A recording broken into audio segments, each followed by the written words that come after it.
Hello dear students, welcome to maths with Mohini.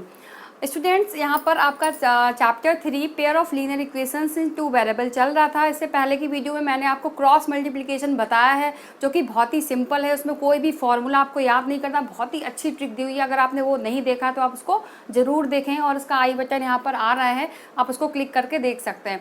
Okay, अब यहाँ पर हम देखेंगे solvability of pair of linear equations in two variable. Okay, यहाँ पर आपको दो pair of linear equations given होंगी, तो आपको ये पता लगाना है कि इन दोनों इक्वेशंस को जब हम सॉल्व करेंगे तो उनके कितने सॉल्यूशंस आएंगे।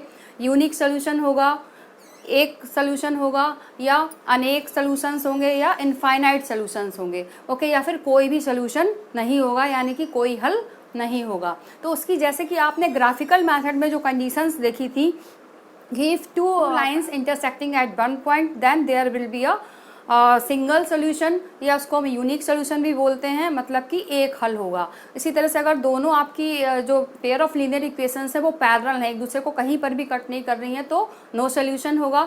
तो इस तरह से हमने वो उसमें देख लिया था। अब हम एल्जेब्रिकली फाइंड आउट कैसे करेंगे कि हमें दो इक्वेशन गिवन है, बिना ग्राफ के हमें आपको बताना है कि दोनों इक्वेशन का एक सोल्यूशन कब होगा, अनंत इनफाइनाइट सॉल्यूशंस कब होंगे, और कोई भी सॉल्यूशन नहीं होगा। तो देखिए, उसके लिए तीन कंडीशन है आपकी, बस वही आपको देखनी है। सबसे पहला केस है आपका, केस फर्स्ट है, if a1 upon a2 does not equal to b1 upon b2। तो इस केस में आपका क्या होगा, यूनिक सोल्यूशन मिलेगा। अगर ये कंडीशन आपकी होल्ड हो रही है तो यूनिक सोल्यूशन मिलेगा, यूनिक सॉल्यूशन। ओके, या हिंदी में कहेंगे अद्वितीय हल, एक अद्वितीय हल मिलेगा आपको, अद्वितीय हल। ओके, बहुत ही सिंपल है ये। इस केस में आपका ग्राफिकल मेथड में क्या था, इस केस में ग्राफिकल मेथड में था आपकी जो ग्राफ था उसमें दो लाइंस थी, एक सपोज ये, एक ये है, तो उसमें एक पॉइंट पर इंटरसेक्ट कर रहे थे। ठीक है, मैं को रिलेट कर देती जिससे कि दोनों ही मेथड बहुत इजी हो जाएंगे। और अब आपका है सेकेंड केस, केस सेकेंड में क्या है, if a1 upon a2 equal to b1 upon b2 and does not equal to c1 upon c2। यानी कि पहले के जो रेशियो हैं वो इक्वल हैं, बट वो c1 अपॉन c2 के इक्वल नहीं है। तो इस केस में क्या होगा, आपका नो सॉल्यूशन होगा, नो सॉल्यूशन। इसमें आपको जो दोनों पेयर ऑफ लीनियर इक्वेशंस होंगी वो कहीं पर भी कट नहीं करेंगी, कोई सॉल्यूशन नहीं होगा, यानी कि कोई हल नहीं होगा। ओके, तो इस केस में हमने ग्राफिकल मेथड में क्या देखा था कि दो पैरेलल लाइंस थी आपकी, एक ये लाइन है और एक ये, दोनों पैरेलल लाइनें कहीं पर भी इंटरसेक्ट नहीं कर रही हैं। इट मीन्स क्या होगा कि कोई भी सोल्यूशन इस केस में नहीं मिलेगा। थर्ड केस है आपका, केस थर्ड है, if a1 upon a2 equal to b1 upon b2 equal to c1 upon c2। तो इस केस में क्या होगा, जो दोनों लाइंस होंगी वो कॉन्साइड करेंगी, दोनों लाइन क्या होंगी, संगामी होंगी, मतलब एक के ऊपर दूसरी लाइन टच कर रही होगी, एक दूसरे को टच कर रही होंगी। ठीक है, तो इस केस में आपके कितने, एक जो लाइन है दूसरी लाइन को कई पॉइंट्स पर कट कर रही है, तो इस केस में आपके इनफाइनाइट सोल्यूशंस आएंगे। ठीक है, तो there will be infinite solutions आपके इक्वेशंस के होंगे। ठीक है, या अनेक हल होंगे, अनेक हल होंगे। जैसा कि आपने ग्राफिकल मेथड में देखा था, इसमें क्या था, एक लाइन आपकी ये, दूसरी लाइन का ग्राफ भी आपका इसी के ऊपर ही आएगा। ठीक है, तो इस केस में क्या होगा कि हर एक पॉइंट पर जो दो लाइंस हैं वो आपकी कट करेंगी। इट मीन्स इसके इनफाइनाइट सोल्यूशन हो जाएंगे। तो यहाँ पर देखिए बच्चों, मैंने एल्जेब्रिक मेथड और ग्राफिकल मेथड दोनों को कोरिलेट कर दिया है। जब भी आपसे पूछा जाए कि system of linear equations given है, आपको दो चर में रैखिक समीकरण दिए हुए हैं, तो उनका एक हल कब होगा, कोई हल नहीं होगा, या अनेक हल कब होंगे, तो उसके लिए हमें ये कंडीशंस आपको लर्न करनी पड़ेंगी, और इन्हीं से ही हम क्वेश्चंस सॉल्व कर पाएंगे। ओके, आई होप आपको समझ में आ गया होगा। अब बच्चों, मैं इसका एक एग्जाम्पल आपको बता देना चाहूँगी। ओके स्टूडेंट्स, अब हम देखेंगे एक्सरसाइज 3D। यहाँ पर मैंने RS अग्रवाल की एक्सरसाइज 3D लिया है, उसका क्वेश्चन नंबर 1 है। यहाँ पर आपको बताना है कि so that these pair of linear equations has unique solution. Okay, तो यूनिक सॉल्यूशन की कंडीशन हमने अभी आपको बताई थी, तो उसी से हम इसको सॉल्व करेंगे।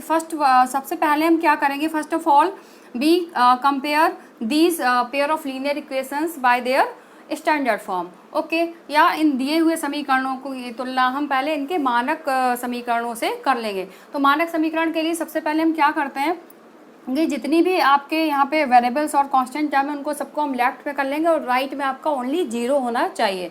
तो देखिए इसको हम कर लेते हैं 3x + 5y - 12 = 0। ओके, अब इधर इसको भी ऐसे ही कर लेंगे 5x + 3y - 4 = 0। ओके, अब कंपेयर कर लेंगे a1x + b1y + c1 = 0 और नेक्स्ट इक्वेशन को a2x + b2y + c2 = 0। ओके, यहाँ से कंपेयर करके देखते हैं हम, a की वैल्यू आ जाएगी 3 and b1 will be 5 and c1 = -12। Sign आपको बहुत ध्यान रखना है, ठीक है, क्योंकि यहाँ पर माइनस है तो -12 आएगा और a2 = है आपका 5, b2 है आपका 3 एंड c2 आपका है -4। ओके, इस तरह से आगे आपके।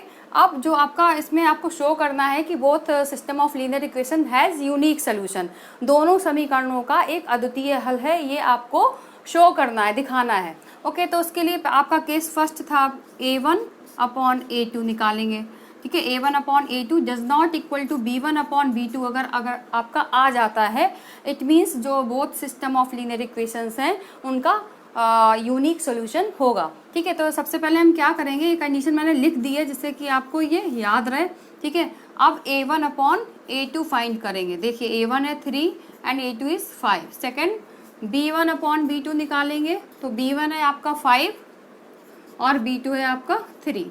देखिए दोनों जो नंबर्स हैं फ्रैक्शन 3/5 5/3 इक्वल है क्या, नहीं है ना, तो इट मीन्स यहाँ पे हम लिख देंगे since 3/5 does not equal to 5/3। इसका मीनिंग क्या आ गया, a1/a2 does not equal to b1/b2। Hence ये प्रूव हो गया आपका कि जो दो आपके सिस्टम ऑफ लीनियर इक्वेशंस हैं उनका यूनिक सोल्यूशन है। तो है यहाँ पे हम लिख देंगे so there will be unique solution, ये पूरा आप लिख लीजिएगा, unique solution of both system of linear equations, या हिंदी में हम लिखेंगे अतः दोनों दिए गए समीकरणों का एक अद्वितीय हल होगा। आई होप आपको समझ में आ गया होगा, बहुत ही इजी। इसी तरह से जो भी आपको सिस्टम ऑफ लीनियर इक्वेशंस दिए जाएंगे उनका हम क्या करेंगे, उनका कंपेयर करेंगे उनके जनरल फॉर्म से, मानक समीकरणों से, a1 b1 c1 और a2 b2 c2 की वैल्यू फाइंड आउट करेंगे और जो मैंने आपको 3 कंडीशंस बताई हैं उनमें वैल्यू पुट करेंगे और देखेंगे कौन सी कंडीशन होल्ड हो रही है, उसी के अकॉर्डिंग आपका नो सोल्यूशन, यूनिक सोल्यूशन या आपका इनफाइनाइटली मैनी सोल्यूशंस आ जाएंगे। ओके बच्चों, एक बात और आपको क्वेश्चन में पूछी जाती है कि पेयर ऑफ लीनियर इक्वेशंस कब कंसिस्टेंट होंगे और कब इनकंसिस्टेंट होंगे। तो जैसा मैंने आपको ग्राफिकल मेथड में बताया था सेम वही है, अगर आपके सोल्यूशंस फाइंड हो रहे हैं, ओके मतलब यूनिक सोल्यूशंस हैं या फिर इनफाइनाइटली मैनी सोल्यूशंस हैं, तो उस केस में आपके जो सिस्टम ऑफ लीनियर इक्वेशंस होंगे वो क्या होंगे, कंसिस्टेंट होंगे। हिंदी में मैं आपको बता देती हूँ कि अगर आपके दोनों इक्वेशन दे रखे हैं, दो समीकरण दे रखे हैं, दोनों में अगर आपका अद्वितीय हल आ रहा है तो उन दोनों केसेस में जो आपके दो चर में रैखिक समीकरण है वो कैसे होंगे, संगत होंगे, ठीक है। इसी तरह से अगर आपके दो पेयर ऑफ लीनियर इक्वेशंस जो हैं उनका नो सोल्यूशन आ रहा है, ठीक है, नो सोल्यूशन में आपके जो पेयर ऑफ लीनियर इक्वेशंस होंगे वो इनकंसिस्टेंट होंगे। ओके, तो हिंदी में देख लेते हैं, असंगत होंगे। अगर आपका कोई हल नहीं आ रहा है, दो चर में रैखिक समीकरण आपको दिए हुए हैं, उनका कोई हल नहीं है, तो उस केस में जो आपके दोनों समीकरण होंगे वो हो जाएंगे असंगत। आई होप आपको क्लियर हो गया होगा। इसी तरह से मैं एक दो क्वेश्चन और आपको लेकर के समझाना चाहूँगी। Okay students, now we will see question number 4 exercise 3D of RS Agrawal. Okay, तो यहाँ पर दो सिस्टम ऑफ लीनियर इक्वेशंस हैं, 2x - 3y = 5 and 6x - 9y = 15, और आपको शो करना है कि इन दोनों इक्वेशंस के इनफाइनाइट सोल्यूशन होंगे, यानी कि इन दोनों जो सिस्टम ऑफ लीनियर इक्वेशंस हैं, दो समीकरण हैं, इनके अनेक हल होंगे। तो उसके लिए हम क्या करेंगे, सबसे पहले जो भी आपकी इक्वेशंस में जो भी टर्म है उनको सबको हम लेफ्ट साइड में कर लेंगे, इक्वल में सिर्फ आपका 0 रहना चाहिए। ओके, ऐसे ही हम यहाँ पर करेंगे। तो देखिए सबसे पहले हम यही काम करते हैं, 2x minus 3y minus 5 equal to 0 and 6x minus 9y minus 15 equal to 0।